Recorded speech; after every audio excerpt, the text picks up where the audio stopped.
Islamabad high court ने federal government को direct किया कि वो former president of Pakistan general Musharraf और जो चीफ एग्जीक्यूटिव्स हैं सक्सेसिव इंक्लूडिंग इमरान खान और प्रेजेंटली इवन शहबाज शरीफ, इनको नोटिस जारी करें कि अनडिक्लेयर्ड टेसिट जो पॉलिसी है, अप्रूवल है रिगार्डिंग इनफोर्स्ड डिसअपीयरेंसेस, वो कैसे हो गया, how did it become possible.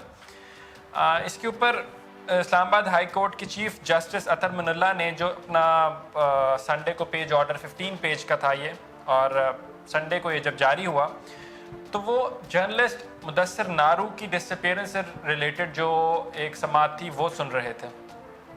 Important चीज़ें इसके अंदर हुई हैं 3-4। इनफोर्स्ड डिसअपीयरेंसेस पाकिस्तान के अंदर एक कैसा इशू है जिसको हाईलाइट करने की कोशिश भी की गई है, but at the same time उसको दबाया भी गया है। क्या है, क्यों है, कैसे है, कभी इसके बारे में बातचीत नहीं हुई और कहा यह गया है कि शायद ये स्टेट की पॉलिसी है, बट लाइक आई स्टेटेड कि ये अनडिक्लेयर्ड पॉलिसी रही है। यहाँ पे 3-4 बड़े इंपॉर्टेंट पॉइंट्स हैं जिनको डिस्कस किया गया और उनको मेंशन करना ज़रूरी है। एक चीज़ उसमें सबसे बढ़ के है वो परवेज़ मुशर्रफ की जो ऑटोबायोग्राफी है, उसके अंदर उन्होंने बड़ा कैंडिडली, बड़ा कैजुअली जो ये एक्सेप्ट किया था कि it was an undeclared policy of the state and उसको कंसिडर किया गया, उसको यूज़ किया गया है, यहाँ पे हाईलाइट किया गया। इस्लामाबाद हाई कोर्ट ने यह भी सवाल उठाया कि चीफ एग्जीक्यूटिव्स के ऊपर हाई ट्रीजन का केस क्यों ना चला दिया जाए। ये एक बड़ा इम्पॉर्टेंट चीज़ थी कि चीफ एग्जीक्यूटिव्स को ये जो प्रिजम्पशन है इसके बारे में कुछ ना कुछ जवाब देना ज़रूरी है, वरना उनके ऊपर ये भी चल सकता है, हाई ट्रीजन का केस चल सकता है। यहाँ पे उन्होंने आर्म्ड फोर्सेस को रिलेटेड बात की। उन्होंने कहा कि आर्म्ड फोर्सेस ने जितने ज़्यादा सेक्रीफाइसेस दिए हैं इस कौम के लिए वो सारे अंडरस्टैंडेबल हैं और उनकी बड़ी खिदमात हैं इस कौम के लिए, और उनके बारे में अगर कोई बातचीत होती है तो ये बात ठीक नहीं है।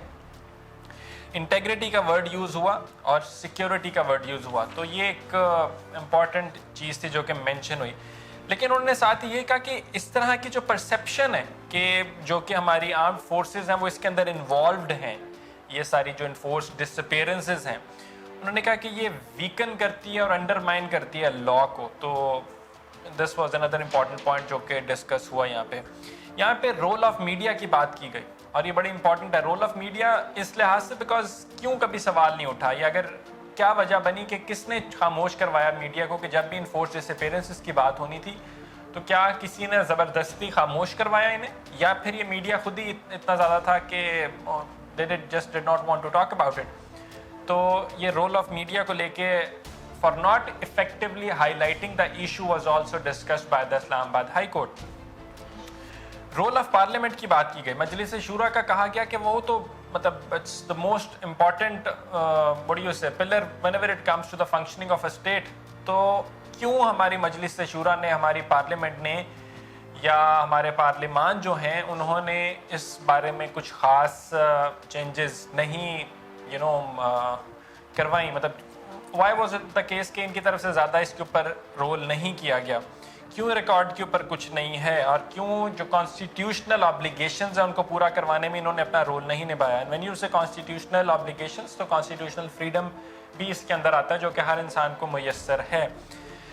मूविंग ऑन, एक बड़ी एक और इम्पॉर्टेंट चीज़ है इस सारी सिचुएशन के अंदर, एंड वो सारी सिचुएशन के अंदर ये थी कि जून 17 की डेट दी गई फेडरल गवर्नमेंट को। उन्होंने कहा कि जितने भी मिसिंग पर्सन हैं या तो उनको आप जाहिर करो, लेके आए, सामने लेके आए उनको, या फिर जून 17 की डेट तक ये बताएं कि स्टेट फेलियर ये कैसे हो गया, how was it the failure of the state के लोग इनको प्रोटेक्शन, अपने लोगों को आप प्रोटेक्ट नहीं कर सके। बिकॉज ये बात उठाई गई कि मिसिंग पर्सन की बड़ा इशू होता है, it's very agonising even for the family. Mudasir Naroo की अगर हम बात की जाए तो अब उनका जो बेटा है Sachal, he is very young, तो वो क्या फिर इम्पैक्ट लेके जाएगा। अगर हम साथ ही साथ बलूचिस्तान की बात करते हैं तो बलूचिस्तान के अंदर से जब मिसिंग पर्सन की आवाज़ आती है तो देन अगेन वही फिर लोग, उनकी रिजर्वेशंस होते हैं, मतलब एक किसी भी ख़ानदान का एक फ़र्द अगर गायब हो जाएगा और उसका पता ही नहीं उसको चलेगा किधर आया, क्यों गया, किसने उठाया, क्या वजह बनी, तो फिर वो ज़िंदगी तो गुजार देगा अपनी, लेकिन वो दिल में एक बार बदले की आग ज़रूर उसकी पलती रहेगी। तो फिर हम देखते हैं कि बहुत से बाद में जब इश्यूज़, एक हमारे सामने कराची वाला हुआ था, गवादर वाला हुआ था, कि बहुत से मिसिंग पर्सन ही होते हैं जो कि जिनको क्लेम किया जा रहा होता है वो बाद में खुदकुश हमले भी कर रहे होते हैं। तो ये फिर स्टोरी जो है ना बड़ी ज़्यादा गलत हो जाती है और गलत रंग ले जाती है। Overall it's a very good move. जो भी बात है, जो भी है, वो सामने आनी चाहिए। इस्लामाबाद हाई कोर्ट देर आए दुरुस्त है वाला यहाँ पे बात है, because credit to them for highlighting it. और इतनी स्ट्रॉन्ग स्टांस लेना, एक तारीख देना, और इससे पहले एक चीफ एग्जीक्यूटिव्स को नोटिस डायरेक्ट करना, this has never been done in the past. और जो मिसिंग पर्सन की इशू है बस वो जारी था और वो वहाँ पे था, लोग गायब हो जाते थे।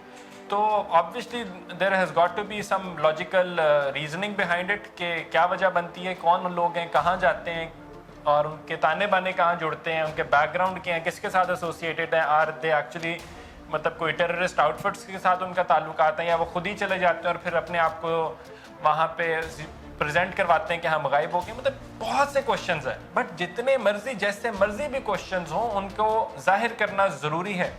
जो कि अनडिक्लेयर्ड या tacit policy of the state बन जाना रिगार्डिंग मिसिंग पर्सन, वो शायद थोड़ी ठीक बात नहीं है। बिकॉज कोई भी पॉलिसी अगर है तो उसका डायरेक्ट होना, उसका इम्प्लीमेंटेशन प्रॉपर तरीके से होना बहुत ज़्यादा ज़रूरी है। सो ऑल इन ऑल इसके बारे में आगे अभी कमेटी भी बना दी गई है फेडरल गवर्नमेंट की जानिब से, 7 लोगों की कमेटी है, उसमें राना सनाउल्लाह भी हैं और भी फेडरल मिनिस्टर्स हैं उसके अंदर, और असद महमूद का नाम भी है, शाजिया का नाम है, सरार तरीन, फैसल सरजवारी, आगा हसन बलोच, मतलब ये सारे नाम हैं इसके अंदर। But these are just the updates. Overall it's a very good progress that has been made, a good road that we are about to walk on, and dearly hopeful के अदालतें, हमारी इदारे और रिस्पेक्टिव जो भी काबीना के लोग हैं वो इसके बारे में कुछ ना कुछ अच्छा इकदाम करने में कामयाब हो जाएंगे।